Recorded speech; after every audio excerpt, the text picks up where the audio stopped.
Koyuki-chan, tanong lang. Sabihin mo nga, sino sa amin tatlo ang pinakagwapo para sa'yo? Ano? Nakakatawa ka!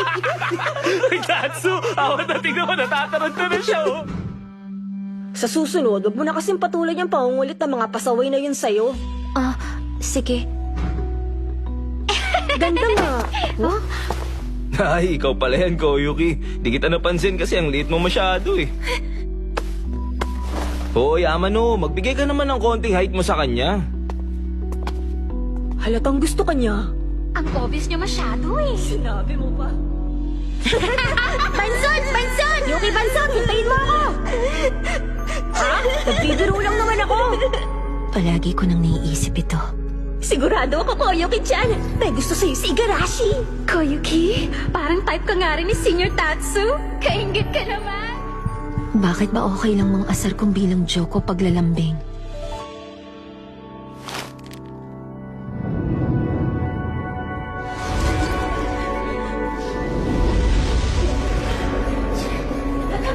Uy, paano naman ang nararamdaman ko?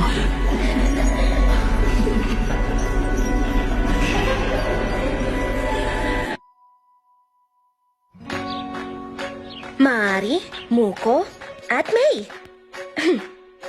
Ayan! Ito na lahat ng gustong sumama! Sa huling araw ng final exam natin, magsa-snack party tayo! Yay! Bibili natin. Oo nga, sabay-sabay ba tayong pipila? Nakakaingit naman yung class 5. Parang Diyosa talaga si Azumi.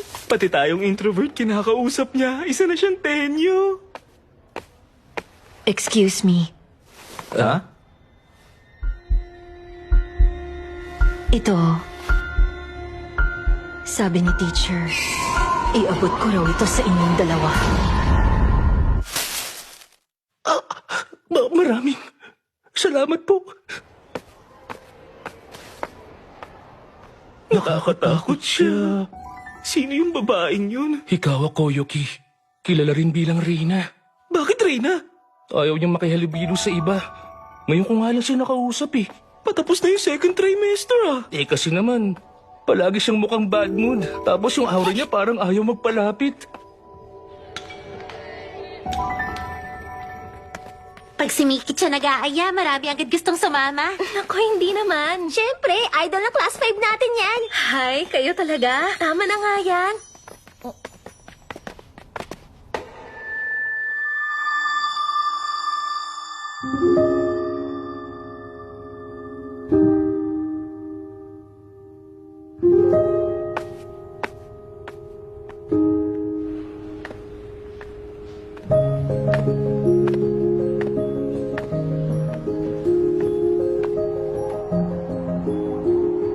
Taglamig na pala. Konti na lang at matatapos ng second trimester. Tapos third trimester at yun na yung first year ng high school. Parang ganun lang. Walang kahit anong nangyari. Mabuti na rin to. Kesa nung junior high pa ako.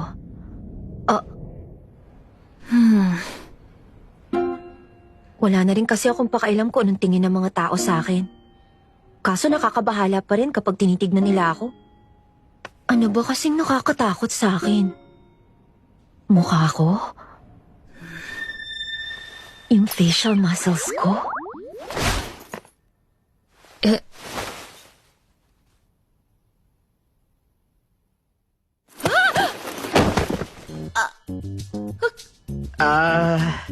Sensya na ha. Na-curious lang ako sa ginagawa mo. Minato! Ano meron? Yota! Ha? Anong ginagawa mo? Nawala ka lang saglit, nambuli ka agad ng babae. Sama! Di ako nang bubuli Okay ka lang ba? Tayo ka na? Salamat.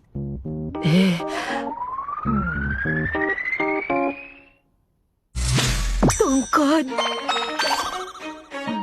Pagpasensyahan mo na yung asal ng pasaway na batang to, ha? Hindi nga ako nang bully. Ba't ayaw mo maniwala? Ha? Totoo ba yun? Mukha ba akong bully? Grabe ka sa akin. Ano lang, parang ang cool mo kasi na tao, hikaw.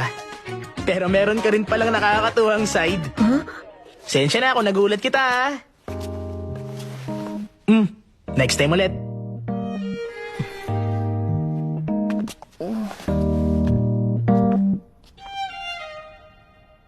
Bakit alam niya ang pangalan ko?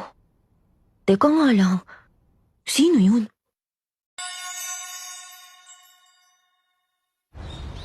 Ito, napanood ko sa stream kahapon. Alam mo bang sobrang viral niyan ngayon? Hindi ko alam yun. May gumagamit ng upuan ko. Sa convenience store, pwede kang bumili niyan. Timbangan ni Koyuki. Di bale, hintayin ko na lang.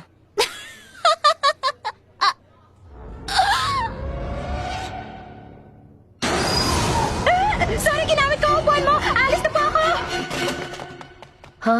Hindi, ayos lang. Nakakailang. Uy, Hikawa. Sorry ulit kanina. Ha? Sorry saan? May nangyari ba na kailangan niyang ikasorry sa akin?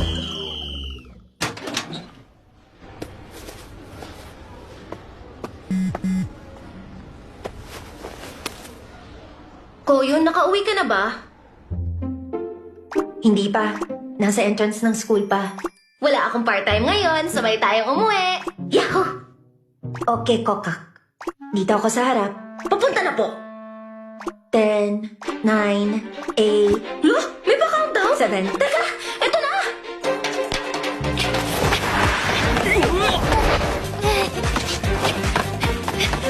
Six, 5, 4, 3, 2, 1.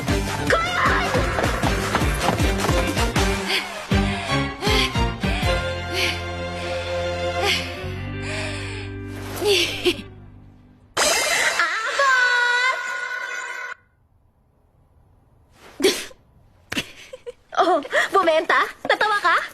Kasi, sino ba namang saseryosohin yun? Di ba? Ang galing ko kaya. Ito na yata yung record-breaking na takbo ni Miki-chan. Ikaw talaga, para kang ewan. Pwede ba ako makitambay sa bahay niyo saglit? Sige lang, wala naman sa bahay si Mama. Ay, oo nga pala. Ikaw, kuya na. Dined ba mo ako nung nagkita tayo sa hallway kahapon? Ha? Kasi wala naman akong gustong sabihin sa'yo nung time na yun. Ayan ka na naman eh. Iba talaga si Azumi. Kahit yung Reyna, nakakausap niya na parang wala lang, ano? Wala namang problema sa kanila. Gusto ko rin naman sila. Pero alam mo yun, anong meron? Bakit pa idol ang trato nila lahat sa akin, ha? Kung tratuhin nila ako para naman ako santo, mali eh. Why? Bakit?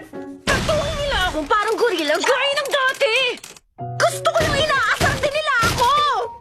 Ang totoo niyan, gusto ko rin magpasaway. Mangulit ng iba. Magpatawa ng mga tao araw-araw. Ang gusto ko lang sa buhay. Mahal yung audience! Dapat kung paano kapag kasama ako, ganun ka rin sa classmates natin. Hindi yung bait-baitan o pa-sweet. Hindi ko naman sinasadyang magbait-baitan o pa-sweet. Basta, ewan. Kahit sinusubukan kong magpakatotoo, hindi naman yun agad-agad lumalabas. Kapag nasa classroom, automatic nagiging ganun yung ugali ko. Na para bang yung ugali na yun ang totoong ako at wala akong tinatago. Teka nga. Alin ba sa dalawang yun ang totoong ako? Ano ba yan, hindi ko na rin kilala ang sarili ko?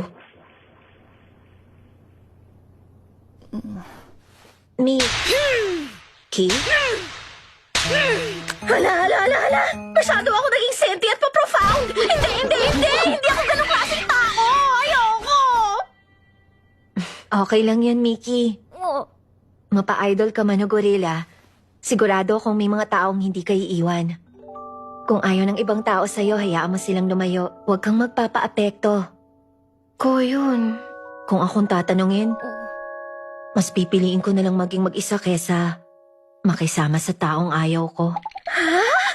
Mamamatay ako pag wala akong kinausap na tao sa loob ng isang araw! Wala, Mickey. Ganun ka talaga.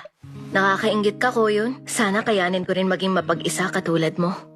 Huwag ka mainggit. Hindi ko rin naman alam kung tama tong ginagawa ko sa buhay ko. Mas nakakahanga ka kaya kasi marunong kang magmalasakit at makisama sa iba. Pwede kang tumigil kung nahihirapan ka na. Kahit yung pala kaibigan na tulad ni Mickey, Nahihirapan din pala kasi magkaiba yung tingin niya sa sarili niya at tingin ng ibang tao sa kanya, no? Ay, ayoko na nga. Kahit anong isip ko, wala namang mangyayari. Mag-aral na nga lang tayo para sa test. Magandang idea yan. So, pwedeng pa-share sa akin, ano yung topic na lalabas sa English exam natin? Yun talaga una.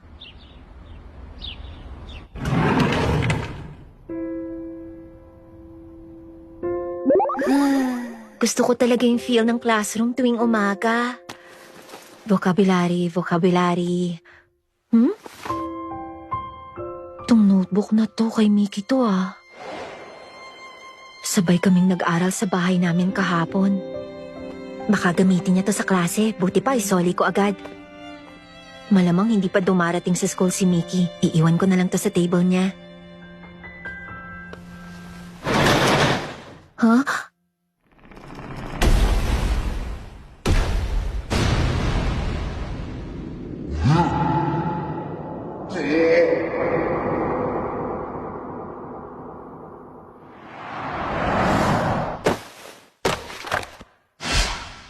Muntik na. Grabe, nagulat ako doon ah! Okay ka lang ba? Siya yung lalaki nung isang araw. Eh? Teka nga. Bakit? Wag. Ano ba to? Anong klaseng sitwasyon ba to? Sige, Koyuki. Dahan-dahan, pakainin mo yung giraffe.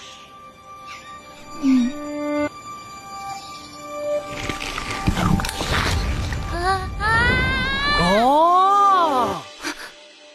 Yung babae nung isang araw. Tama.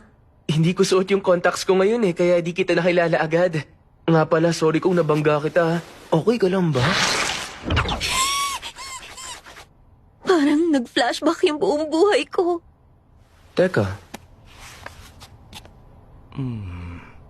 Magkaibigan ba kayo ni Mickey? Oo. Mickey? Togo Class 5 ka rin po ba, sir?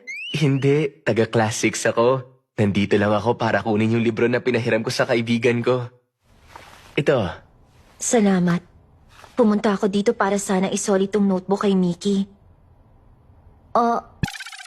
Kaso di ko alam ang table niya. Seryoso ka ba? Tignan natin. Parang ito yata yon. Yata. Sure ako. Ito yon. Gusto mo bang mag-iwan ng sulat sa table niya? Lagay mo, iiwan ko yung notebook mo dito, ha? Hindi na. Magte-text na lang ako sa kanya. Oo nga, no. Pwede mo rin gawin yun. Nagsulat na ako ng note sa table ng tropa ko. Nakuha ko na yung textbook ko. Ganon. Parang ang gaan niyang kasama. Sige, bye-bye. Maraming salamat ulit. Galingan natin pareho sa exam, ha? Ano nga ba? Una na ako, Himuro. Pero hindi Himuro ang pangalan ko. Hikawa. Ay, hayaan mo na nga. Di ko naman siguro siya makakausap ulit.